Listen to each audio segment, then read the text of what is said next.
E aí, meu amor, tudo bem com você? Continuando a leitura do capítulo 10, agora na página 90, nós vimos que os poucos animais que se recordavam, assim, vagamente de como tinha sido a Revolução, ficavam meio em dúvida que a vida que eles estavam levando depois da Revolução realmente tinha melhorado. Porque se não falhava a memória deles, estava pior, porque eles passavam fome, trabalhavam muito mais, não tinham nenhum descanso, não conseguiram se aposentar. Aliás, o passo reservado para animais aposentados, na verdade, nunca foi concluído. Então, promessas vazias e a fé cega no socialismo. Certo dia, no começo do verão, Squealer mandou que as ovelhas o seguissem e as conduziu à ponta oposta da fazenda, até um terreno abandonado infestado de mudas e bétula. As ovelhas passaram o dia todo lá, pastando sob a supervisão de Squealer. Ao entardecer, ele voltou para a sede. Porém, como o clima estava agradável, disse às ovelhas que ficassem ali. Acabou que elas ficaram lá por uma semana inteira. Nesse período, nenhum dos outros animais as viu. Squealer ficava com elas por muitas horas todos os dias. Dizia que eles ensinavam uma música nova e que isso exigia privacidade. Foi logo depois de as ovelhas terem voltado, numa tarde amena, quando os bichos haviam terminado o trabalho no campo, estavam voltando para o pátio, que se ouviu um cavalo relinchando assustado. Em pânico, os animais as trancaram de imediato. Era a voz de Clover. Ela relinchou de novo e todos os animais saíram em disparada rumo ao pátio. Então viram o que Clover tinha visto. Era um porco andando em duas patas. Sim, era Squealer, um pouco desajeitado, como se não acostumado a sustentar todo o seu considerável peso naquela posição, mas com equilíbrio perfeito. Ele perambulava pelo pátio.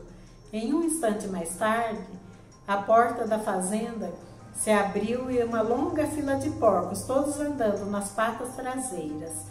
Alguns se saíram melhor do que os outros, e um ou dois estavam um tiquinho instáveis, parecendo que fariam bom uso do apoio de uma bengala. Mas cada um completou com sucesso sua volta pelo pátio.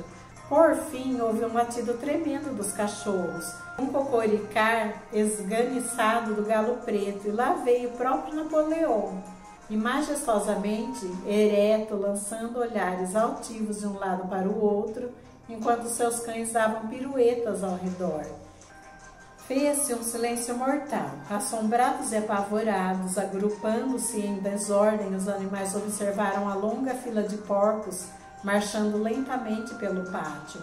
Era como se o mundo tivesse virado de cabeça para baixo. Depois chegou o momento em que o primeiro choque havia passado e, apesar de tudo, apesar da paura que tinham dos cães e apesar do hábito desenvolvido ao longo de muitos anos, e jamais reclamar nem criticar, independentemente do que acontecesse, chegou o momento em que eles podiam murmurar uma palavrinha de protesto.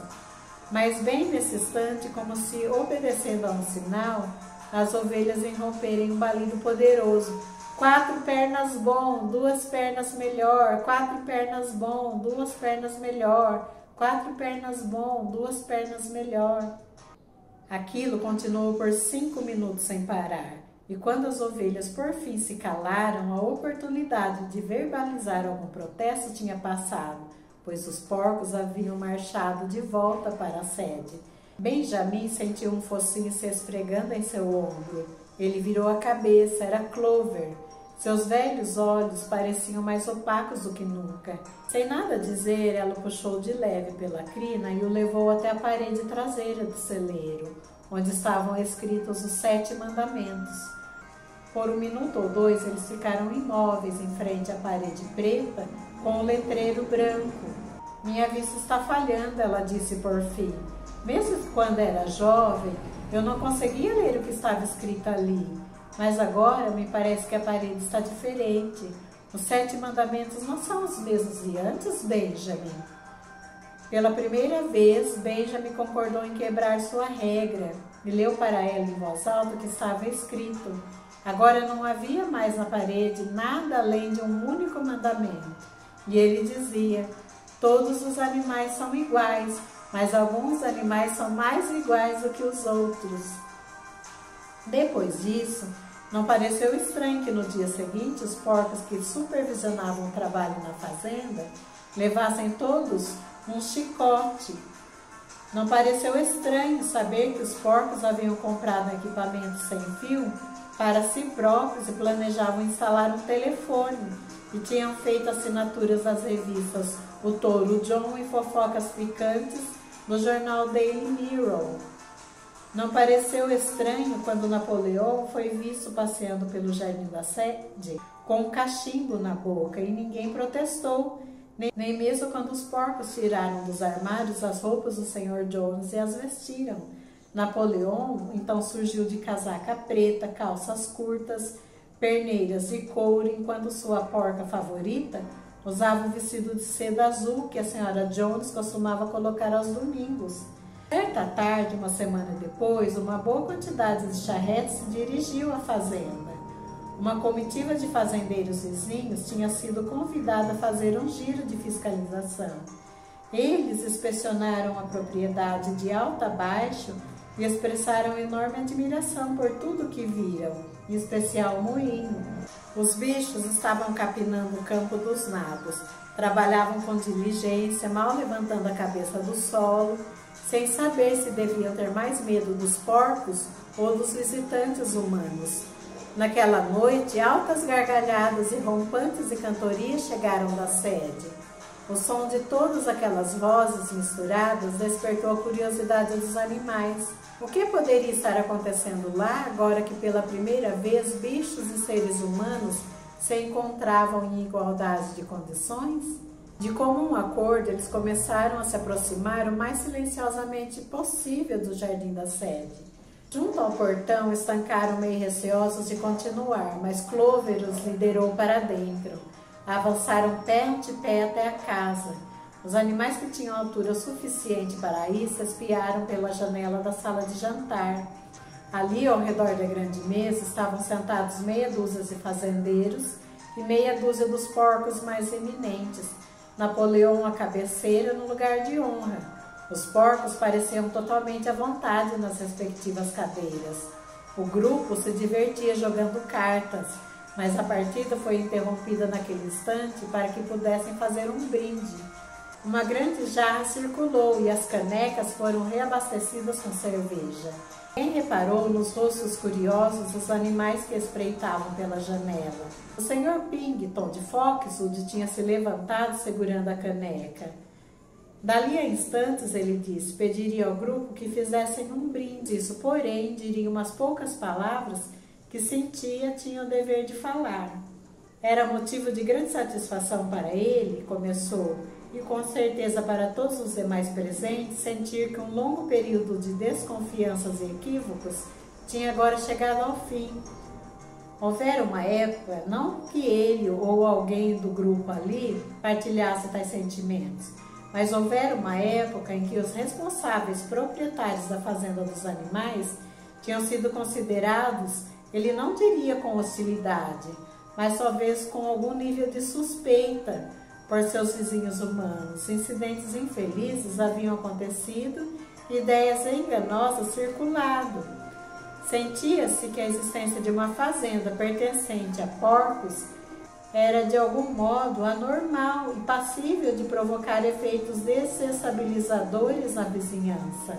Uma grande quantidade de fazendeiros havia suspeito, sem a devida investigação, que em tal fazenda o espírito predominante seria de imoralidade e indisciplina.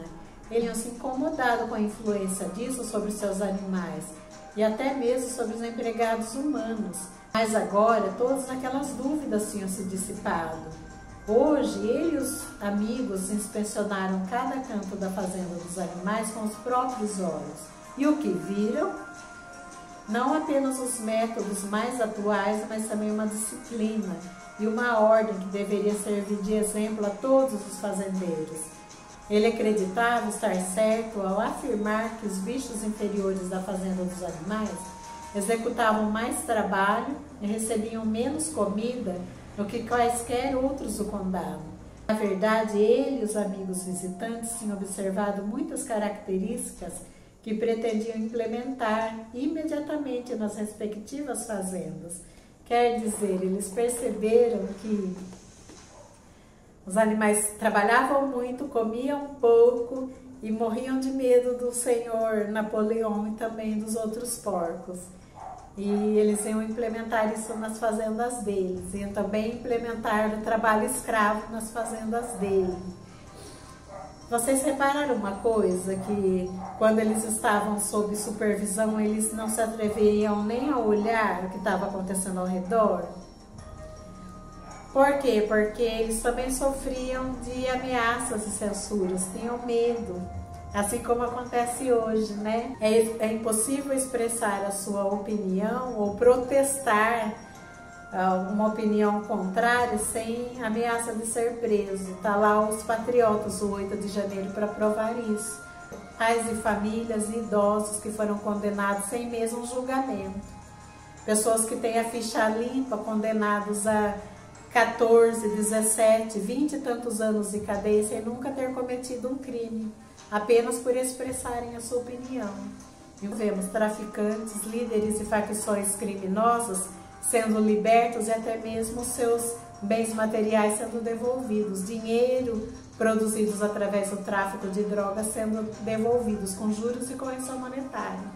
É diferente, isso porque o livro foi escrito em 1945. No próximo episódio, então, terminaremos o capítulo 10.